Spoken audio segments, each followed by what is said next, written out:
नारी तुम संघर्ष करो, हम तुम्हारे साथ हैं।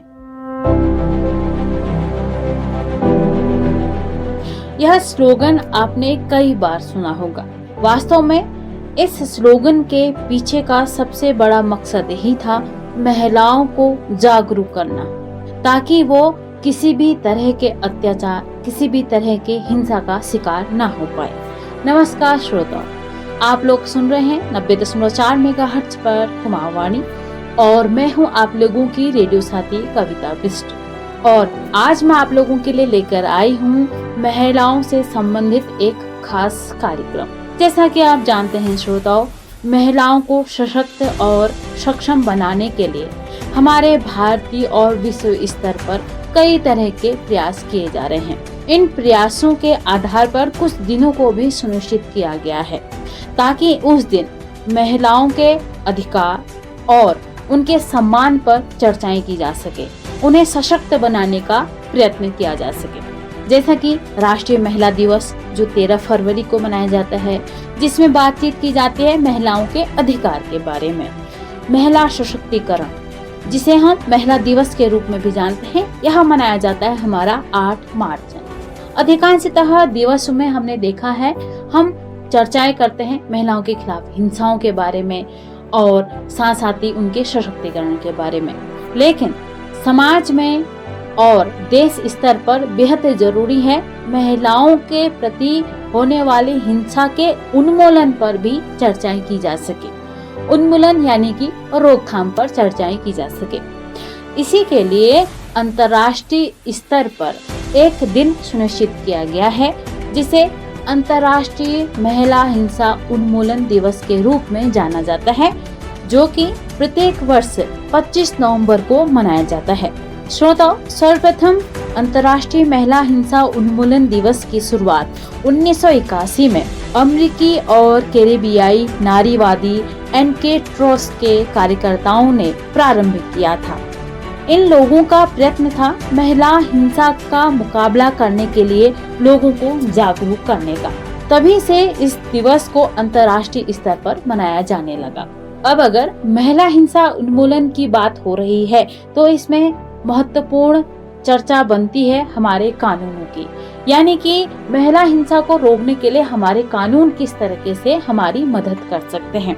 इसीलिए इस दिन को और भी खास बनाने के लिए हमसे टेलीफोनी के माध्यम से जुड़ेंगे हमारे आज के मेहमान, जो हमें बताएंगे कि भारतीय कानून किस तरीके से महिलाओं की मदद करता है, ताकि वो किसी भी प्रकार की हिंसा के विरुद्ध आवाज उठा सकें। तो आइए करते हैं स्वागत हमारे आज के मेहमान का, जो हमसे बात करेंगे टेलीफोनी के जरिए। सर नमस्कार, स्वागत करते हैं हम आज के इस कार्यक्रम में। नमस्कार, मैं देवेंद्र कुशवाहा एडवोकेट कानपुर से बोल रहा हूँ और आपके सभी श्रोताओं को बहुत बहुत आभार। आज आपकी जो चर्चा है अंतर्राष्ट्रीय महिला हिंसा उन्मूलन दिवस पर, आपने हमें बुलाया, इसके लिए आपका भी बहुत बहुत आभार। जी तो सर, सबसे पहले तो मैं आपसे यही जानना चाहूंगी कि हमारे जो भारतीय कानून में महिलाओं के खिलाफ हिंसा से संबंधित कौन कौन से कानून हैं और इन कानूनों की क्या ताकत और कमजोरियां हैं। जी, सबसे पहले हम आपको बताना चाहेंगे कि जब भारत का संविधान बना था, तो हमारे संविधान बनाने वाले लोगों ने भारत के संविधान में ही अनुच्छेद 15 में महिलाओं के साथ जो लिंग के आधार पर भेदभाव किया जाता है कि ये महिला है, पुरुष के समान नहीं हो सकती हैं, इसके लिए उन्होंने उसी समय आभास कर लिया था और हमें अनुच्छेद 15 के तहत महिलाओं के साथ लिंग के आधार पर भेदभाव किए जाने से रोक दिया था, जिससे बहुत बड़ी महिलाओं को ताकत भी मिली। आज अगर महिला भारत देश में विकास कर पा रही हैं, तो कहीं न कहीं संविधान का बहुत बड़ा अधिकार उनके पास है। दूसरी बात ये रही कि भारत के संविधान में ही महिलाओं को शिक्षा का भी अधिकार दिया गया। शिक्षा के अधिकार में 50% महिलाओं को किसी भी स्कूल में प्रवेश के लिए आरक्षण दिया गया कि जितनी सीटें होंगी इनमें 50% महिलाओं के लिए रात होंगी। इसके बाद और कई सारे कानून, जैसे घरेलू हिंसा अधिनियम 2005, ये हमारी महिलाओं के साथ जो हिंसा, घरेलू हिंसाएं होती हैं, उनके लिए बनाया गया।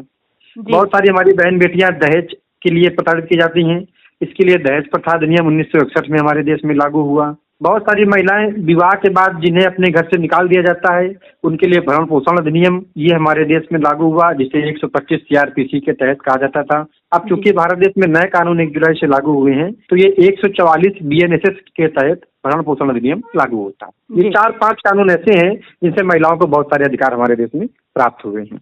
अगर कोई महिला कानूनी सहायता लेना चाहती है तो उसको कैसे ये सहायता मिल सकती है और निःशुल्क कानूनी सहायता के लिए कौन-कौन से संसाधन महिलाओं के पास उपलब्ध होते हैं?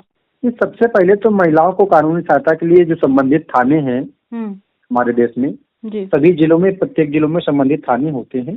जी और खासकर यूपी राज्य की अगर बात करें या उत्तराखंड राज्य की बात करें तो हर प्रत्येक राज्य के जो जिले हैं, जिलों में महिलाओं के लिए महिला थाने भी बनाए गए हैं, जी जिनमें महिला जाकर के अपने साथ हुई किसी भी हिंसा का या किसी भी तरीके की मारपीट का वहां जाकर के वो प्रथम सूचना रिपोर्ट भी दर्ज करा सकती हैं या प्रार्थना पत्र दे सकती हैं। इनके लिए न्यायपालिकाओं ने सबसे जरूरी काम ये किया कि प्रत्येक राज्य में या जिलों में जिला स्तर के तहत जिला विधिक प्राधिकरण बना रखे हैं, जी जिनमें महिलाएं जाकर के अपनी यदि बात बताती हैं तो उन्हें निःशुल्क कानूनी सहायता भी जिला विधिक प्राधिकरण के माध्यम से हमारी जिला अदालतें प्रोवाइड कराती हैं। जी तो इन्हें निःशुल्क सहायता भी मिल जाती है। जी। तो सर थोड़ा सा अब मैं ये भी जानना चाहूंगी कि महिलाओं के खिलाफ होने वाली जो हिंसा के मामले हैं, इसमें पुलिस और न्यायपालिका की क्या भूमिका होती है और अभी उनकी भूमिका किस तरीके से है, मतलब वो कितना उस भूमिका को निभा पाते हैं और आपको क्या लगता है कि क्या इस जो न्यायपालिका या जो पुलिस की जो रिस्पॉन्सिबिलिटी है, उनकी जो भूमिका है, इसमें अभी सुधार की कुछ आवश्यकताएं हैं? जी, आवश्यकता बिल्कुल है। जैसा कि आपने पुलिस की भूमिका के विषय में कहा, तो हमारे देश में जो पुलिसिंग सिस्टम लागू था, ये दरअसल अंग्रेजों के जमाने से चालू हुआ चला आ रहा है। होता क्या था कि हमारे देश की महिलाओं के साथ पहले समय में यदि कोई दुर्घटना होती थी, कोई हिंसा होती थी, तो महिला पुलिस थाने जाने में डरती थी। क्योंकि उसे एहसास था कि अगर वो थाने जाएगी तो वहां से उसे डांट फटकार कर भगा दिया जाएगा। कोई उसकी शिकायत को सुनने वाला नहीं था। लेकिन मौजूदा दर सरकारों ने इस पे बहुत अच्छा सुधार किया है। खासकर राज्य की सरकारों ने, केंद्र ने भी बहुत जोर दिया है। अब प्रत्येक महिला को यह अधिकार मिला है कि वह किसी भी पुलिस स्टेशन में जाती है तो उसकी त्वरित सुनवाई की जाती है। जिन राज्यों में ये स्तर थोड़ा सा गिरावट है, मैं उन राज्यों के लिए भी अभी निवेदन करूंगा कि महिलाओं के लिए वहाँ थोड़ी सी भूमिकाएं और बढ़ाई जाएं। पुलिस की भूमिका से पहले सब कुछ मैं ये बताना चाहता हूँ कि प्रत्येक जिलों की जो पुलिस है, जिसमें महिला थाने जो बनाए गए, इनमें महिलाओं के लिए एक महिला अधिकारी का चयन किया गया। हर प्रत्येक जिलों की थानों में महिला अधिकारियां बैठी हैं, क्योंकि महिला होने के नाते एक महिला का दर्द ज्यादा अच्छे से समझ सकती है, बिल्कुल ऐसा माना जाता है। तो ये बहुत अच्छा कदम है पुलिस की तरफ से महिलाओं के लिए। तो सर जैसे कि हम देखें, मैं WHO की एक रिपोर्ट भी देख रही थी कि हमारे भारत के साथ साथ ही विश्व स्तर पर, चाहे वो विकासशील देश हो या विकसित देश हो, 30% जो महिलाएं हैं वो हर रोज शारीरिक हिंसा या जो यौन हिंसा है उसका शिकार हो रही हैं। और ऐसी भी बहुत सारी महिलाएं होती हैं जो हिंसा का शिकार तो होती हैं, पर वो खुलकर उस चीज को व्यक्त नहीं कर पाती हैं। और क्योंकि हमारी सोसाइटी ऐसी है कि महिलाओं को थोड़ा सा कहा जाता है कि ये चीज तो आप बर्दाश्त कर लो ना, कुछ चीजें आपको बर्दाश्त करनी पड़ेंगी। तो अभी ऐसी जो महिलाएं जो अभी इस चीज को बर्दाश्त कर रही हैं, चाहे वो किसी भी प्रकार की हिंसा क्यों ना हो, तो उसको सबसे पहले क्या कदम उठाना चाहिए? मैम देखिए, सबसे पहले तो मैं महिलाओं के लिए कहूंगा कि हमारा प्रत्येक महिलाओं के परिजनों से ये निवेदन है कि अगर आपकी घर की बहन बेटी के साथ कोई घटना घटित होती है तो आप उसके साथ ऐसा व्यवहार रखें कि वो आपको अपनी बात सहजता से बता सके। अमूमन देखा जाता है कि घर की बहन बेटियों के साथ यदि कोई घटना घट गई, हिंसा हो गई, वो अपने घर में बताने से डरती हैं कि हम अपने परिजनों को बताएंगे तो हो सकता है वो हमें डांटे, फटकारें, चिल्लाएं। तो हम प्रत्येक परिजनों से ये आह्वान करना चाहते हैं कि अपने बच्चों से बड़ा स्नेह रखें, उनसे कम घटना की जानकारी उन्हें वो बच्चे बता सकें, ताकि समय रहते उस पर कोई कार्रवाई की जा सके। मैम देखा जाए तो अभी तकरीबन हमने एक रिपोर्ट देखी थी, उस रिपोर्ट में 19 वर्ष की 15 मिलियन किशोरियों ने माना है कि उनके साथ जबरन सेक्स हुआ है, लेकिन वो ये बात किसी को बता नहीं पाई हैं, क्योंकि उनके अंदर परिवार का बहुत बड़ा डर बैठा है कि अपने परिवार में बताएंगे तो हम मारे जाएंगे, डांटे जाएंगे या चिल्लाए जाएंगे। तो वो अपने परिजनों से जरूर बताएं ये बात को।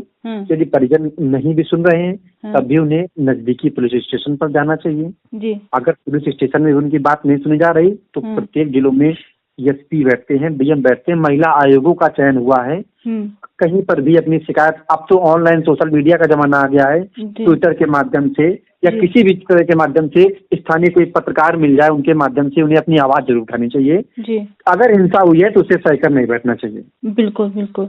बच्चे को या किसी महिला को ये ताकत आ गई कि ठीक है, मेरे साथ वायलेंस हो रहा है, हिंसा हो रही है, मुझे आवाज उठानी है। उसने आवाज भी उठा दी, उसने तहरीर भी दे दी, एफआईआर भी दर्ज हो गई। अनुपम, अगर हम कानूनी कार्यवाही की बात करें तो लगभग कितना समय लगता है एक महिला को न्याय मिलने में?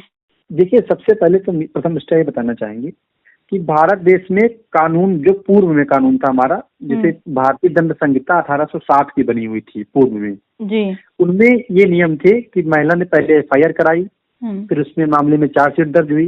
कोर्टों में मामले पड़े रहते थे सालों, तो उनमें सम्मन ही नहीं जाते थे। अगर गए भी तो कई मुलजिम आ गए, कई नहीं आए, सुनवाई दर सुनवाई सालों लग जाते थे। वो प्रक्रिया तकरीबन 10 से 15 से 20 साल तक चलती रहती थी। लेकिन अभी मौजूदा सरकारों ने ये बहुत अच्छा काम किया है कि भारतीय न्याय संहिता को ला करके, भारतीय न्याय सुरक्षा संहिता को ला करके एक बहुत अच्छा काम किया, जिसमें अब प्रत्येक थानों में यदि किसी महिला जो कि यदि नाबालिग है, जो पॉक्सो एक्ट के तहत आती है, तो पुलिस को 30 दिन के अंदर अंदर उस मामले में चार्जशीट लगाने का आदेश दिया है जी, कि कोई घटना घटित हो, आप 30 दिन के अंदर उसमें चार्जशीट लगाएंगे जी। पुनः इसके बाद उन्होंने न्यायालय को भी पाबंदित किया है कि यदि आपके पास कोई चार्जशीट आ जाती है तो आपको वो मामला 2 वर्ष के अंदर अंदर निपटाना है, उसमें आपको फैसला सुनाना है। जी। पहले क्या होते थे, कई मामलों में आदेश हो गए लेकिन फैसला सुरक्षित लिया कोर्ट ने, सालों आदेश ही नहीं हो रहा है, उस पे ऑर्डर ही नहीं रिलीज कर रहे हैं। अब कोर्टों को बताया गया कि आप अगर कोई फैसला सुरक्षित रख रहे हैं तो आपको 15 दिन के अंदर अंदर वो आदेश पारित करना पड़ेगा जी। तो अब तो बहुत अच्छी प्रक्रिया हुई है, तकरीबन ये मान लीजिए कि 2 से 3 वर्ष में किसी भी महिला को न्याय मिल जाएगा जी। तो सर, यहाँ पर मैं थोड़ा सा एक प्रश्न आपसे ये भी पूछना चाहूंगी, क्योंकि अभी भी सोसाइटी में मैंने एक चीज देखा है, लोग इस बात से डिनाई करते हैं कि महिलाओं के खिलाफ हिंसाएं हो रही हैं या महिलाएं आज हिंसा झेल रही हैं। चाहे हम उत्तराखंड की बात कर लें, हम यूपी की बात कर लें, हम ऑल इंडिया या पूरे विश्व की हम बात कर लें, राष्ट्रीय और अंतर्राष्ट्रीय स्तर पर महिलाओं के प्रति जो हिंसा का ग्राफ है, आपको क्या लगता है कि वो बढ़ा है कि घटा है? जी, हाल के सालों में अगर देखें तो हिंसा का ग्राफ थोड़ा सा कम हुआ है और 90% मामलों में अदालतों ने ये पाया कि महिलाओं ने उनके परिजनों पर झूठे मुकदमे दर्ज कराए हैं। अच्छा।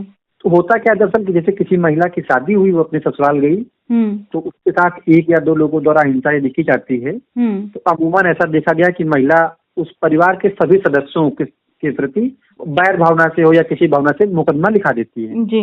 उन बहुत सारे लोगों को भी तकलीफें होती हैं, बाद में लोग कोर्ट जाते हैं, कोर्ट उनको बाइज्जत बरी कर देती है। तो अभी रेशियो जो है ये बहुत ज्यादा नहीं बढ़ पाया है कि अगर 100 महिलाएं शिकायत करें तो 100 में से 50% जो शिकायतें होती हैं वो झूठी पाई जाती हैं।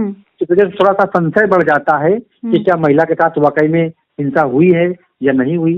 तो इसमें पुलिस की बहुत बड़ी भूमिका ये बन रही है, यदि किसी महिला के साथ अगर हिंसा हुई है तो उसके आरोपियों के विरुद्ध वो अच्छे से चार्जशीट लगाएं, कड़ी से कड़ी कठोर कार्रवाई बनाएं ताकि वो न्यायालय से बाजित बरी न होने पावे जी।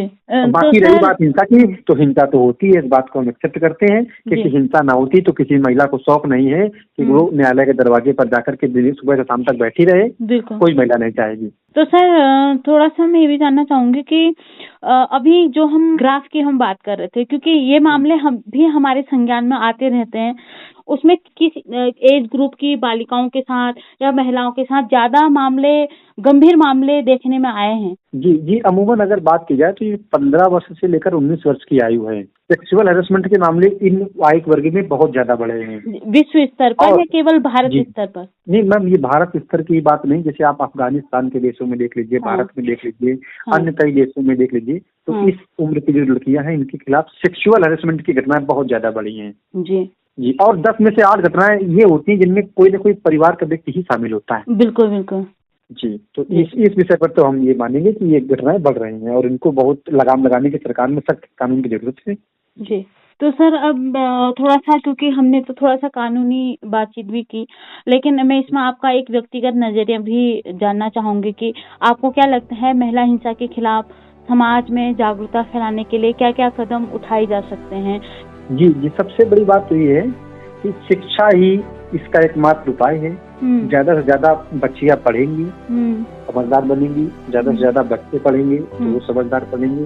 इनके लिए बहुत सारे जो स्कूलों में इनके टीचर्स होते हैं, टीचर्स को सिर्फ किताब का ही ज्ञान बच्चों को नहीं देना चाहिए, उन्हें थोड़ा सा सामाजिकता के विषय में भी बताना चाहिए कि अगर आपके क्लास में कोई लड़का या लड़की है तो इनमें आपको किस तरीके से भेदभाव नहीं रखना है, आपको उन दोनों में आपसी तालमेल बना करके चलना चाहिए। जी, तो सर बहुत बहुत धन्यवाद करते हैं आज के इस विशेष दिन पर आपने हमसे बातचीत करी और हमारे रेडियो के सभी श्रोताओं को आपने महत्वपूर्ण जानकारी दी। जी, बहुत बहुत धन्यवाद। धन्यवाद।